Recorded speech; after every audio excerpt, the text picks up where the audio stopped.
Hello, my name is Daniel Marchalik from Georgetown University and MedStar Health in Washington, D.C. I'm going to be discussing the impact of the learning environment on surgical trainees' burnout and intention to leave their specialty. I have no conflicts of interest to disclose. The demand of surgical training creates risks for both burnout and a desire to leave that chosen specialty. And this is evidenced by a high, relatively 3 to 5% annual attrition rate for surgical trainees in the United States. However, data on the desire to leave surgical training remains limited.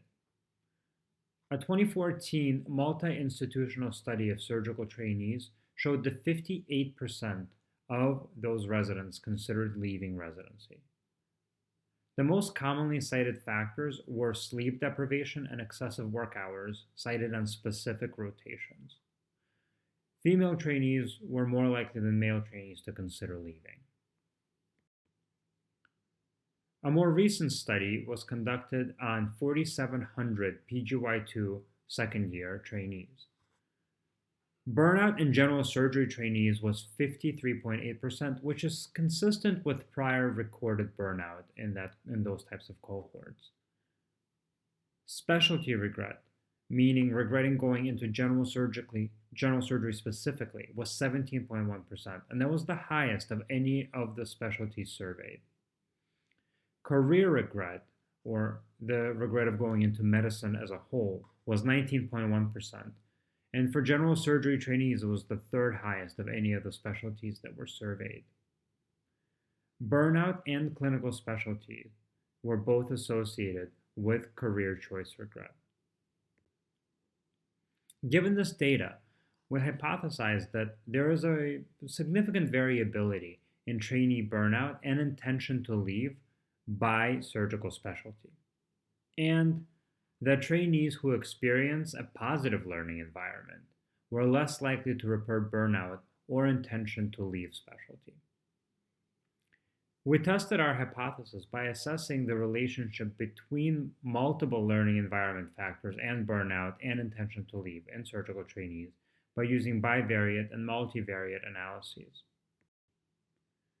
We based our study on a sample of 598 surgical trainees, all of whom were a part of institutions that participate in the Physician Wellness Academic Consortium. And this is a national consortium in the United States of academic institutions. 11 institutions participated in this, and a standardized survey was administered to all the participants. We measured burnout and professional fulfillment by using a validated instrument, the Professional Fulfillment Index. Multivariable logistic regression analyses were conducted to identify factors in the learning environment that predict burnout and intention to leave. And those factors were peer support, meaningfulness of clinical work, and leadership evaluation. Our model controlled for sleep-related impairment and professional fulfillment. The overall response rate was 53%, and the sample consisted of 399 general surgery trainees, 56 neurosurgery, 101 orthopedic surgery, and 42 urology trainees. The percentage of surgical trainees reporting burnout and intention to leave varied by specialty. In terms of burnout, the highest rates were observed in general surgery and urology. And by the way, this is where I do give a disclaimer, and that disclaimer is that I am a urologist. So everything I tell you is going to be personal for me here. The lowest rates of burnout were seen in orthopedic surgery and neurosurgery. Professional fulfillment had an inverse pattern, with the lowest professional fulfillment seen in urology and general surgery, and the highest in orthopedic surgery. The likelihood of leaving or intention to leave was highest in urology and general surgery and lowest in neurosurgery at only 2%. And sleep-related impairment was highest in general surgery, followed by urology, followed by orthopedic surgery, and it was lowest in neurosurgery. The key drivers of burnout was the presence of sleep-related impairment and factors that were related to the learning environment, such as professional fulfillment, peer support, and the assessment of leadership. And as you can see here, the odds ratio for sleep-related impairment is quite significant at 6.2. However, the other drivers remain significant as well.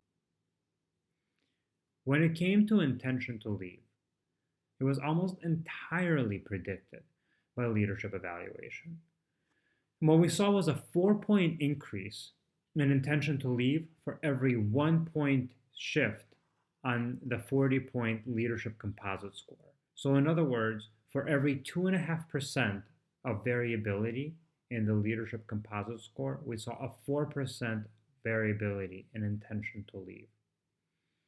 Meanwhile, burnout, sleep-related impairment, and professional fulfillment were not significantly related to intention to leave on multivariate analyses.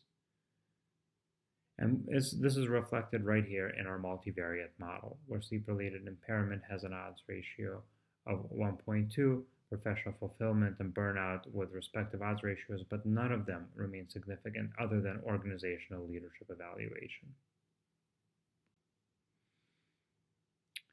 So in conclusion, we found that burnout in surgical trainees, which we've known previously, was higher than in other specialties. And in general surgery specifically, along with urology, it appeared to be the highest. We know that data on the drivers and associations with burnout in this group remains sparse. But our research did reveal a very important finding, and that is that creating a more positive and humane learning environment, and especially optimizing organizational leadership, appears to have an impact on improving surgical trainee well-being and decreasing their intention to leave. These findings are especially important on the backdrop of new data that's coming out around wellness-centered leadership and the importance that it plays in healthcare worker wellness. Thank you very much.